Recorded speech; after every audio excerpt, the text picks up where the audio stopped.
Amigas y amigos de La Otra Mirada y La Tercera, es muy agradable y es un honor establecer contacto a través de esta plataforma con el escritor Mario Vargas Llosa, Premio Nobel de Literatura 2010. El tema que nos convoca para este encuentro es Pandemia y Libertad. Por lo tanto, ahora tiene la palabra el invitado, Mario Vargas Llosa. Mario, es un placer volver a encontrarte.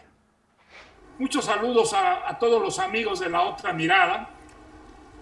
Creo que el gran tema de nuestro tiempo en estos momentos es sin duda el coronavirus. Es algo que nos ha tomado de sorpresa. El mundo entero no esperaba una epidemia de esta magnitud.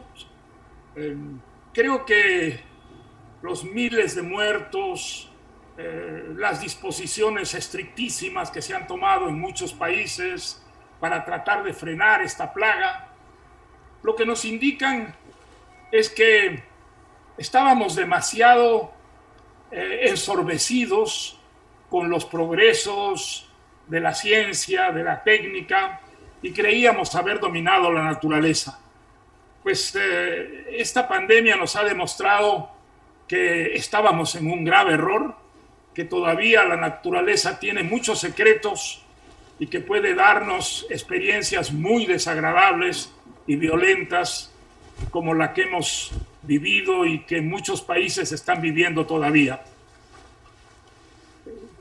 Creo que vamos a salir sin ninguna duda de esta experiencia,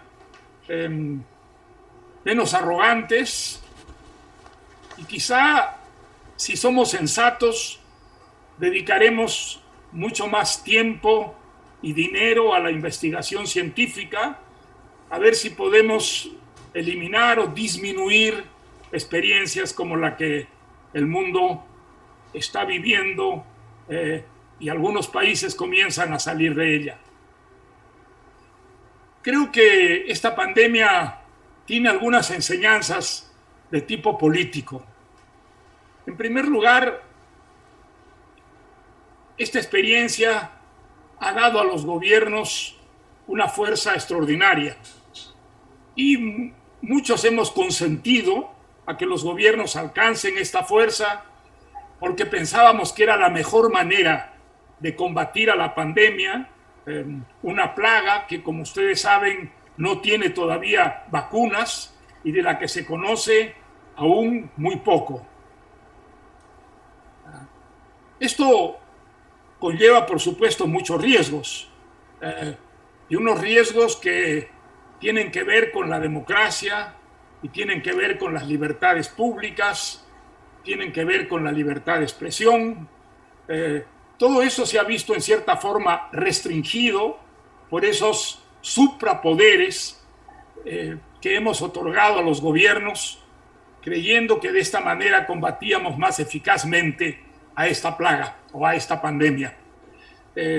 Sin embargo, la verdad es que algunos gobiernos, e incluso democráticos, se han aprovechado de estas circunstancias para materializar una agenda de tipo político, una agenda que era controvertida, e incluso para restringir las libertades públicas y alcanzar, por ejemplo, a través de los medios de comunicación, una oportunidad para hacer propaganda de tipo puramente político a su propia agenda, lo cual significaba un deterioro, un empobrecimiento de la democracia y de las libertades públicas. Este es un tema que es muy importante si nosotros queremos mantener nuestro sistema democrático vigente y garantizar, como hacen prácticamente todas las constituciones democráticas, la libertad de expresión y de crítica.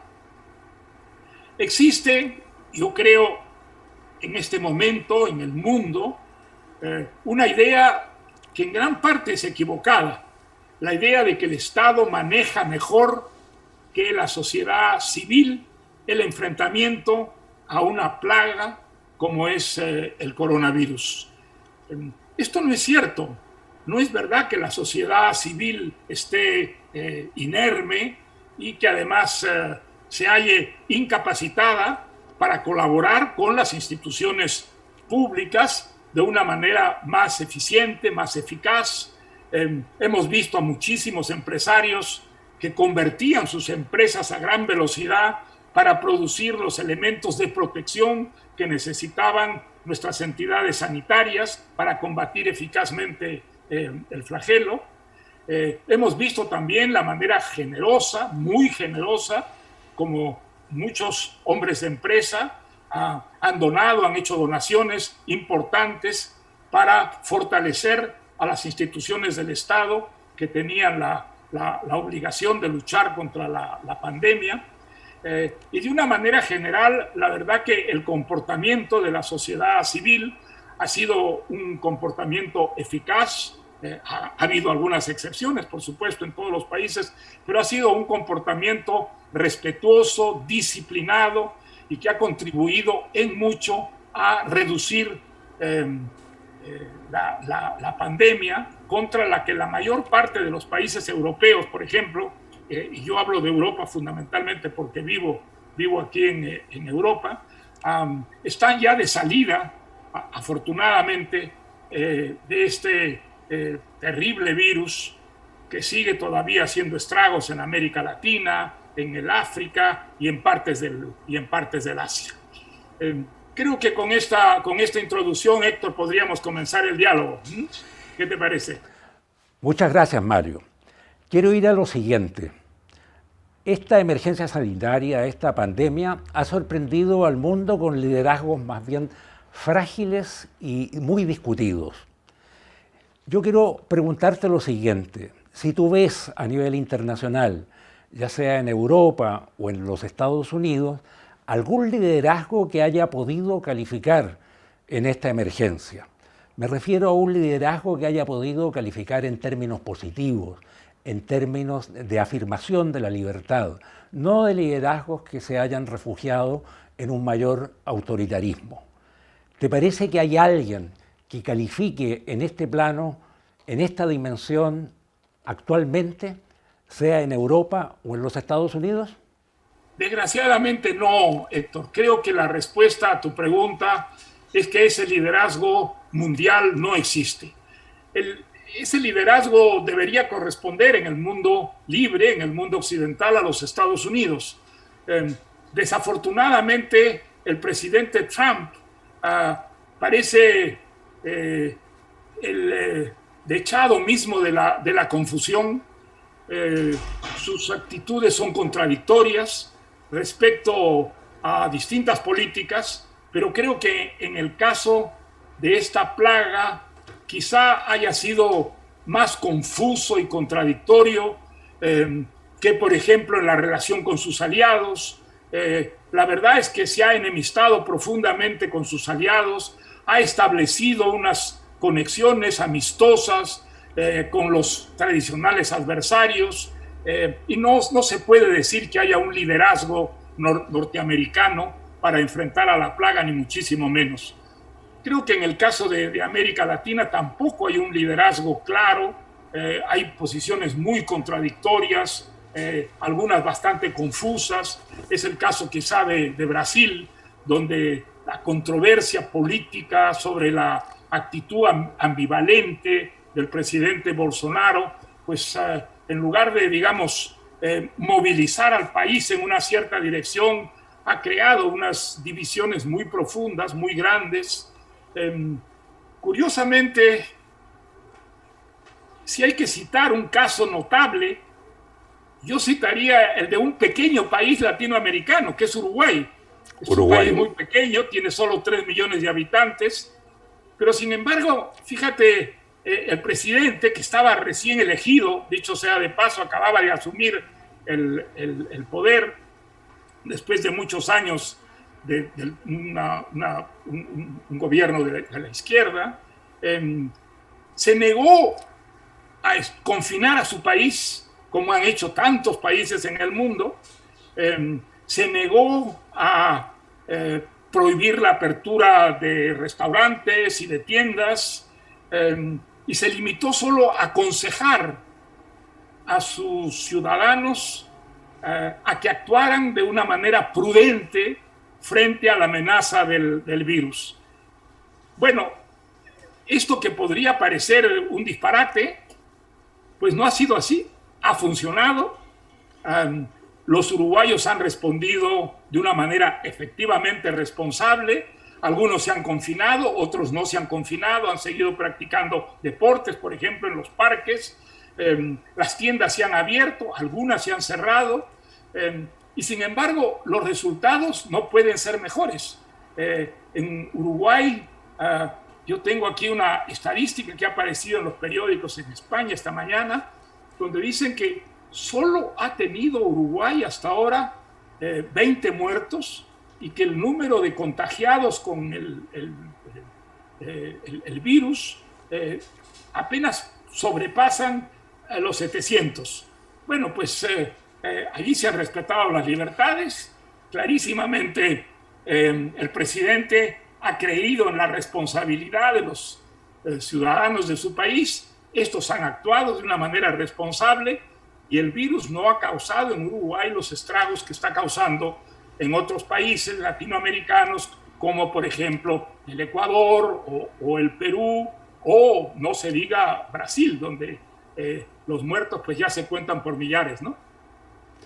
Efectivamente, la experiencia de Uruguay es una experiencia muy satisfactoria y muy extraña. Digo extraña porque hasta donde yo entiendo, Uruguay ha seguido el modelo sueco que inicialmente en Europa fue muy alabado, fue muy analizado y fue muy exaltado. Sin embargo, por esas cosas raras de la vida y por esos misterios que envuelve esta pandemia, a los suecos la variable de la mortalidad se les ha arrancado, se les ha salido de control y hoy día están con más de 3.000 muertos. 3.000 muertos en relación a la cantidad relativamente muy baja que tiene Uruguay. Es eso bastante raro. La verdad es, Héctor, que no sabemos nada sobre el coronavirus.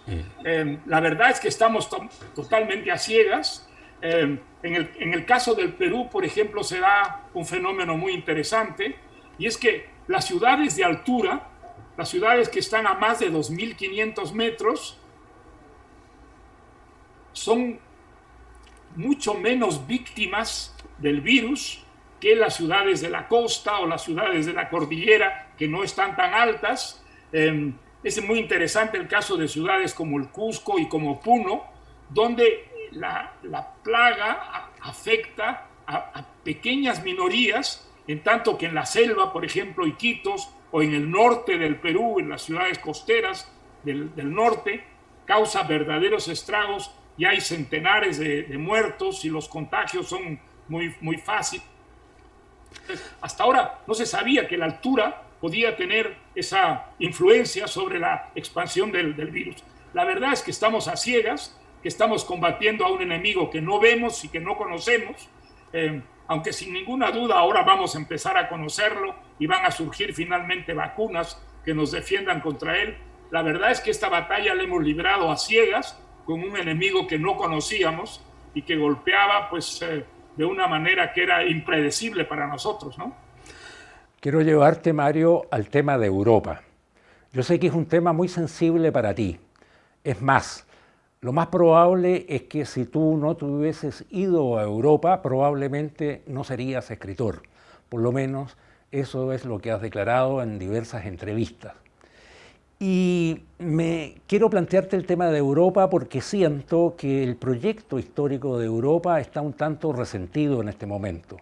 Está resentido no solamente por el hecho de que Inglaterra se haya retirado de la Unión Europea, sino que también está resentido porque en diversas naciones del continente han resurgido los nacionalismos y también porque una sentencia reciente del Tribunal Constitucional alemán pasó a llevar la institucionalidad europea, por decirlo así, dándole prioridad, dándole preeminencia a la legislación nacional germana en relación a la legislación comunitaria.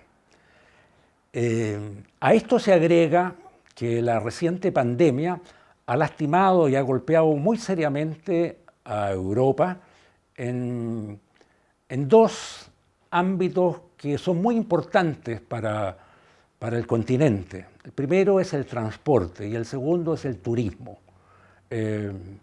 No va a ser fácil que Europa se recupere en términos turísticos en el corto plazo. Y Europa, lo sabemos todos, lo sabemos por España, lo sabemos por Italia, lo sabemos por Francia. Europa, básicamente, a estas alturas, son museos.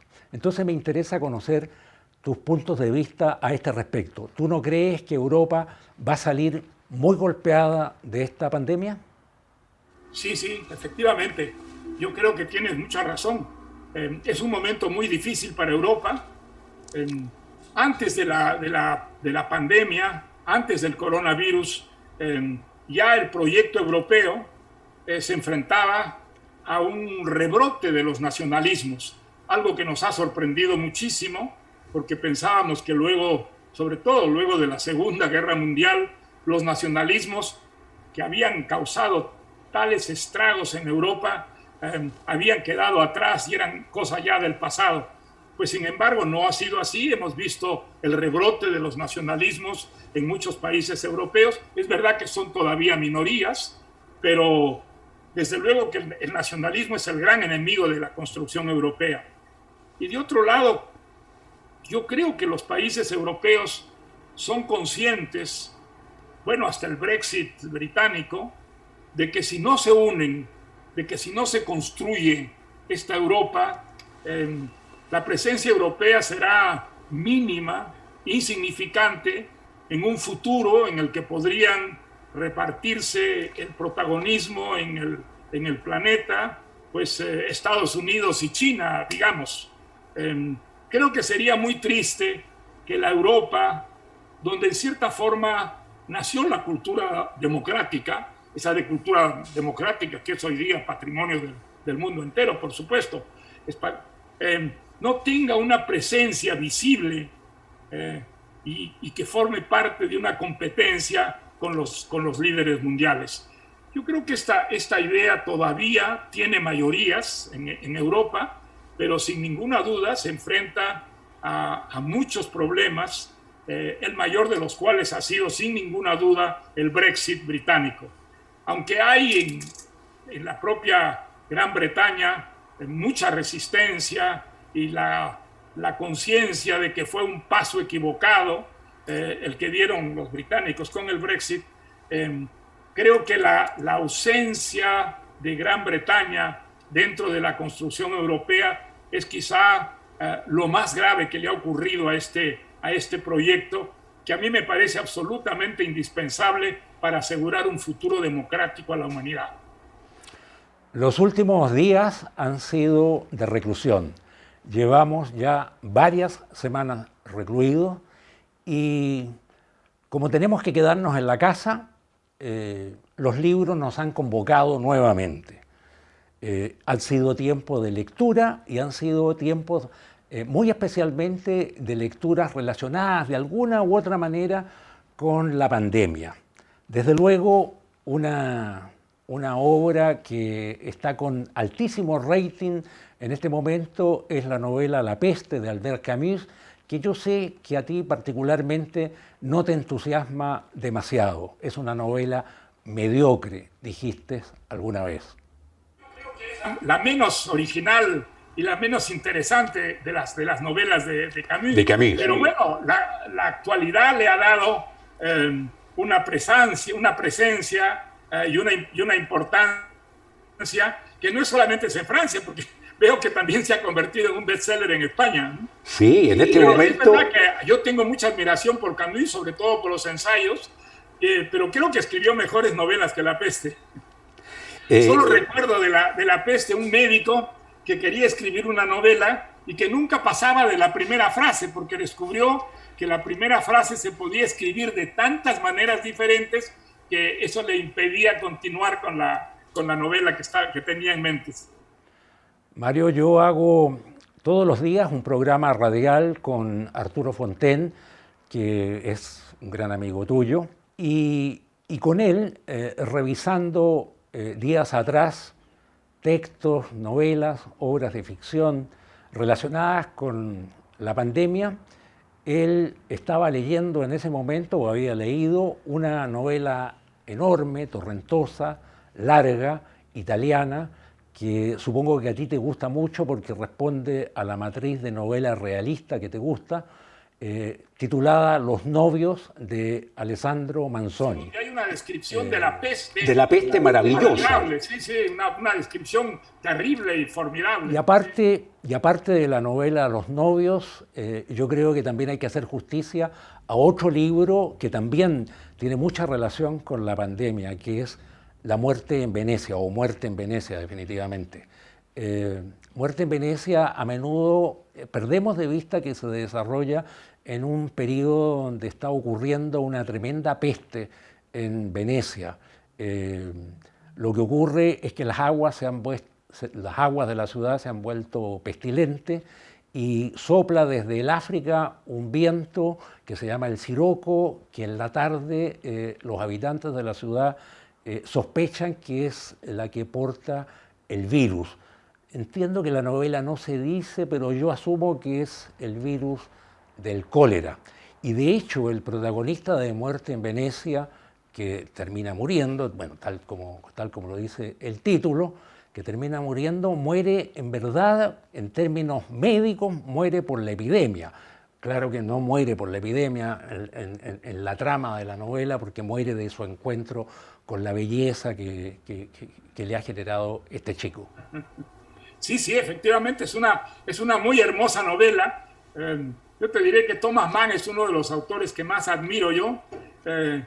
Tenía esa virtud que es rara de poder escribir grandes novelas y al mismo tiempo pequeñas obras maestras, como es La muerte en Venecia, que es una novela muy corta, casi un cuento largo, ¿no? Un cuento largo. Está maravillosamente bien escrito dentro de ese contexto que es Venecia, viviendo pues una plaga terrible que va devastando la ciudad y acabando con todos los personajes de la historia, ¿no?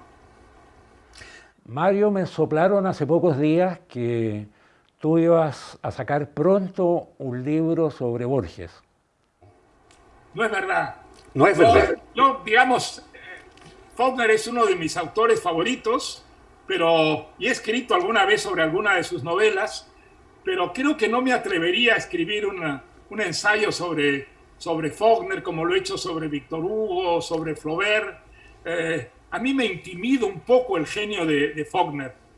Creo que le debo mucho.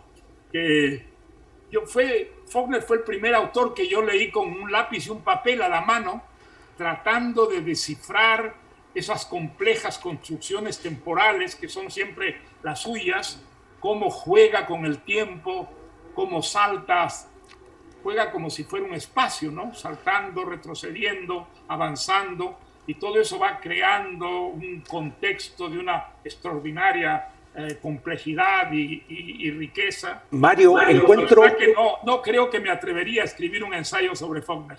Encuentro maravilloso lo que nos hablas sobre Faulkner, pero la verdad, Mario, es que el audio nos jugó aquí una mala pasada. Y yo te había preguntado sobre Borges, sobre Jorge Luis Borges, el argentino, que yo sé que a ti te gusta mucho. Bueno, sí, es es una recopilación de ensayos, entrevistas, artículos, crónicas, prácticamente hechos a lo largo de toda mi vida, desde que yo era un jovencito muy admirador de Sartre, que me había enseñado a detestar todo lo que era Borges, pero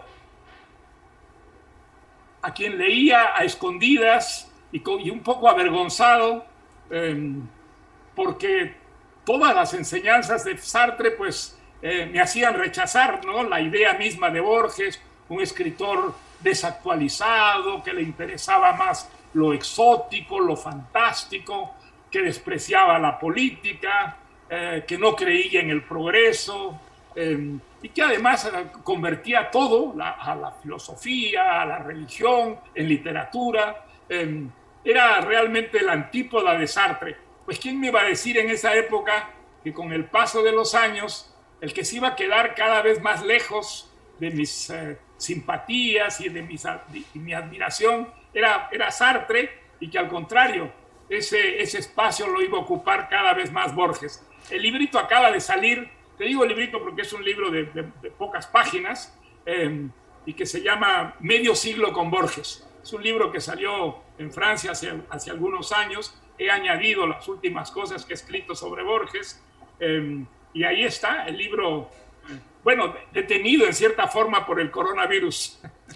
A mí me parece, Mario, que tu admiración por Borges vale el doble.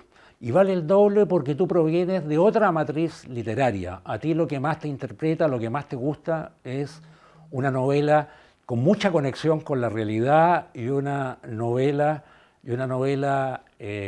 torrentosa, una novela enjundiosa. En cambio, Borges, la inspiración de la obra de Borges es básicamente la propia literatura, y sus textos en general son textos muy cortos. Nunca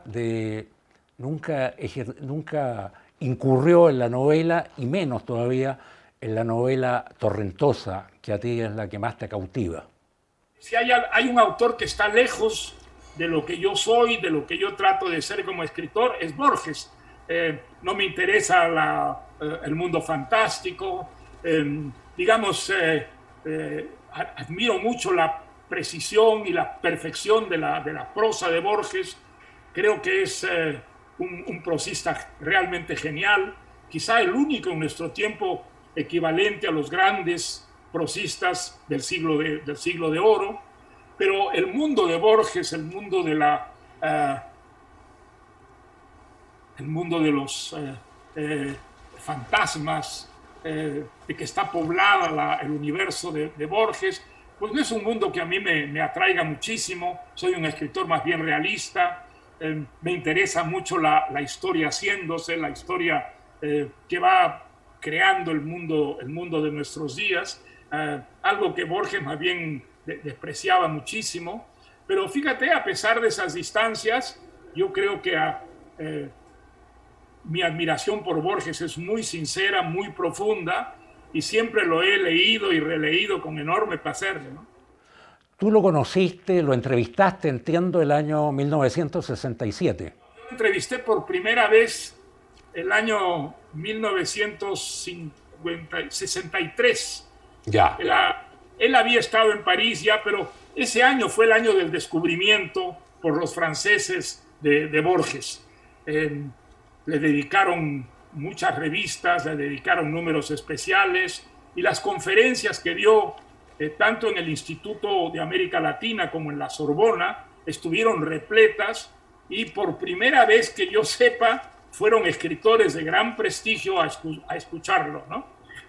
Fueron muy bonitas las conferencias, además, una sobre literatura fantástica, por ejemplo, en la que se limitó a contar cuentos fantásticos, y que terminaba así con una pregunta al auditorio, que decía, bueno, ya saben ustedes qué cosa es un cuento fantástico y qué cosa es un cuento realista. Ahora pregúntense ustedes en cuál de las dos dimensiones están. Mario, volvamos a la pandemia. ¿Cómo vamos a salir de esta experiencia? Yo sé que se han hecho muchas conjeturas a este respecto. Hay quienes dicen que estos cambios nos van a marcar para siempre. En definitiva, ¿vamos a quedar igual? ¿Vamos a salir mejores o vamos a salir peores de esta experiencia?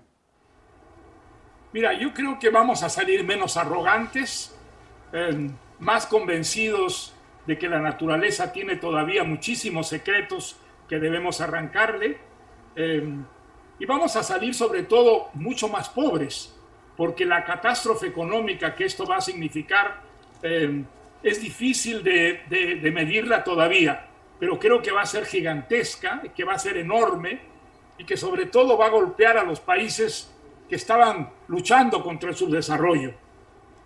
Hombre, creo que los países del primer mundo también van a verse muy afectados, pero creo que en nuestros países, por ejemplo, en América Latina, y ya no se diga en el África, donde todavía la pandemia está empezando a causar estragos, creo que nosotros vamos a perder muchos años, que vamos a salir mucho más empobrecidos y ojalá no tenga esto consecuencias políticas catastróficas, es decir, no nos vuelva a traer dictaduras, no nos vuelva a traer desconfianza y rechazo del sistema democrático, del sistema liberal, que es realmente el único que puede sacarnos de la pobreza, como ha quedado demostrado, creo, en nuestro tiempo, una vez más, tanto como en el pasado, ¿no? Mario, no quiero abusar de tu paciencia ni de tu tiempo. Sí quiero preguntarte finalmente sobre el liderazgo de China. Hay quienes señalan que China, a raíz de esta experiencia, va a salir un tanto lastimada, va a salir golpeada.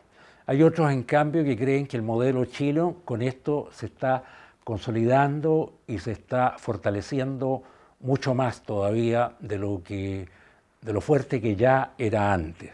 ¿Cuál es tu mirada a este respecto? ¿Tú crees que China va a seguir constituyendo una alternativa interesante, sobre todo para las naciones emergentes? Mira, Héctor, yo creo que había una idea sobre China, gracias a ese progreso fantástico que había significado la conversión de China, ¿no? De una dictadura comunista en una dictadura capitalista. Y la idea era de que, siguiendo el modelo chino, los países subdesarrollados, por ejemplo, podían alcanzar rápidamente un nivel de progreso y de civilización. Creo que esta pandemia ha mostrado las grandes limitaciones que tiene un progreso como el chino, un progreso que permite en el campo económico una economía de tipo capitalista, una economía de mercado, pero que luego en el campo político mantiene el autoritarismo, mantiene el partido único, mantiene, digamos, una gran rigidez de maneras, de costumbres, de leyes, en las que prácticamente la disidencia no está permitida y desde luego tampoco la libertad de expresión. Creo que esta limitación que en un momento dado se iba a dar en China, precisamente a raíz de su progreso, creo que ha salido a la luz durante este coronavirus. Hasta ahora es misterioso lo ocurrido en China. Es verdad que China tenía muchos meses antes ya el conocimiento de la pandemia y que lo ocultó al resto del mundo por razones puramente políticas. Eso se ha dicho, no se sabe con certidumbre, pero se ha dicho. Y en todo caso, lo evidente es que China actuó en los primeros momentos, cuando algunos científicos denunciaron la presencia de este virus, de una manera muy poco democrática. Los castigó, los obligó a desmentirse, a hacer su autocrítica públicamente. Alguno de ellos hasta murió víctima de la pandemia.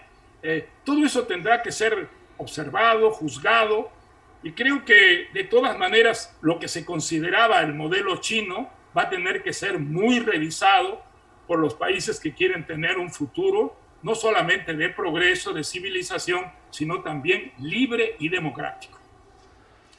Mario, quiero agradecer el contacto que has tenido con nosotros aquí desde la otra mirada y la tercera.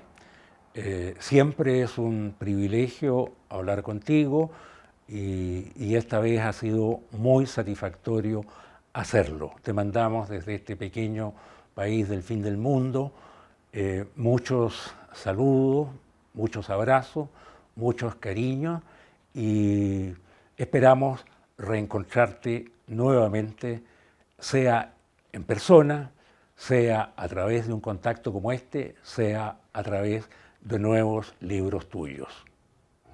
Muchísimas gracias, Héctor. Ha sido un verdadero placer conversar una vez más contigo. La lástima es que, gustándonos tanto la literatura, no hayamos hablado mucho de literatura y sí mucho de política, pero creo que las razones justificaban esta limitación. Un gran abrazo para ti y otro abrazo para tu compañero de programa, para Arturo. Muchas gracias, Mario. Hasta pronto.